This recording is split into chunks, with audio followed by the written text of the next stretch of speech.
السلام علیکم ورحمۃ اللہ وبرکاتہ۔ اعوذ باللہ من الشیطان الرجیم، بسم اللہ الرحمن الرحیم۔ ادع الی سبیل ربک بالحکمہ والموعظۃ الحسنہ وجادلہم باللتی ہی احسن۔ وقال اللہ تعالیٰ فی کلامہ المجید قولا لہ قولا لینا لعلہ یتذکر او یخشی۔ صدق اللہ العظیم۔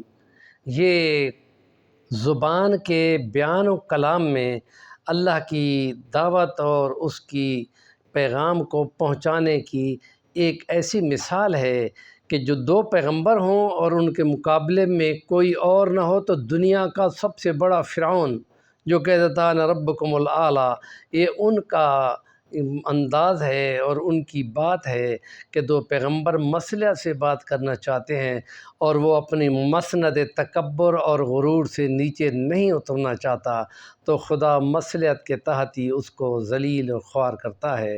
اور پیغمبروں کو کہا گیا کہ نرم لہجے میں بات کرو۔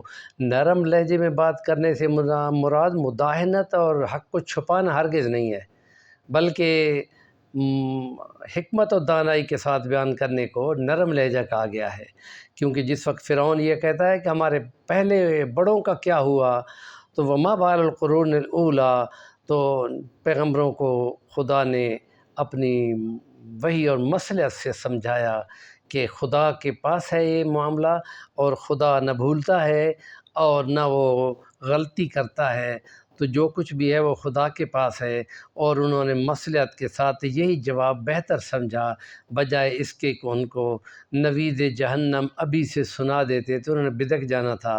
اس لیے مصلحت اور حکمت کے ساتھ اس کو بتانا ہے، نرم لہجے میں اور دھیرے دھیرے اور انداز مدلل کر کے بیان کرنا ہوتا ہے۔ خیر الکلام ما قل و دل، قلیل ہو اور دلیل کے ساتھ ہو، یہ نبی کا فرمان ہے۔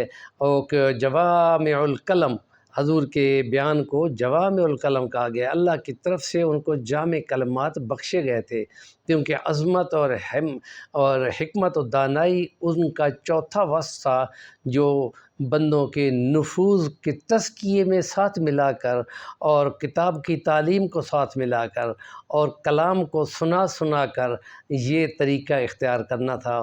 یہاں اس کے نفوذ کا تزکیہ کرنے کے لیے دو پیغمبر آئے کھڑے ہیں، نرم لہجے میں بات کرتے ہیں، وہ اونچا سے اونچا ہوتا چلا جاتا ہے، اور فرعون کہتا ہے اپنے اس قارون کو کہ تو اینٹوں کو پکا کر اور ان کے ذریعے سے اونچا سا ٹاور بنا، میں ان کے خدا کو دیکھوں کہ وہ کہاں ہے۔ تو خدا نے پھر ایسی عبرت بنایا کہ سر رہتی دنیا اس کو اب دیکھتی رہے گی اور اس پر لعنت بھیجتی رہے گی۔ اور یہ کلام ہوتا ہے کہ جس کا جواب میں اس نے جادو کہا تو جادوگروں کو بھی اس نے بلا لیا اور اللہ کے کلام کے سامنے وہ سجدہ ریز ہو گئے۔ اور پھر اس کی دھمکیاں کبھی بھی کام نہیں آتیں، جس وقت وہ ان کو کہتا ہے کہ میں تمہارے مخالف سمتوں میں بازوؤں، ہاتھوں اور پیروں کو کاٹوں گا، تو انہوں نے آگے سے جواب دیا فقض ما انت قاض، جو مرضی کر لے، انما تقضی هذه الحیات الدنیا، تو نے بس یہی دنیا ہماری اجاڑنی ہے تو جو اجاڑ لے، ہم تو اب ایمان پہ آ گئے ہیں، اس دنیا کے بعد ایمان کے مزے ہوتے ہیں، وہ تو ہمیں انشاءاللہ ضرور ملیں گے، اور تو دیکھے گا تو الگ پھڑکتا رہے گا۔ ہمارے چینل کا نام ہے صفی الوانی، ضرور سبسکرائب کریں، کام کی بات کا کمنٹ دیا کریں۔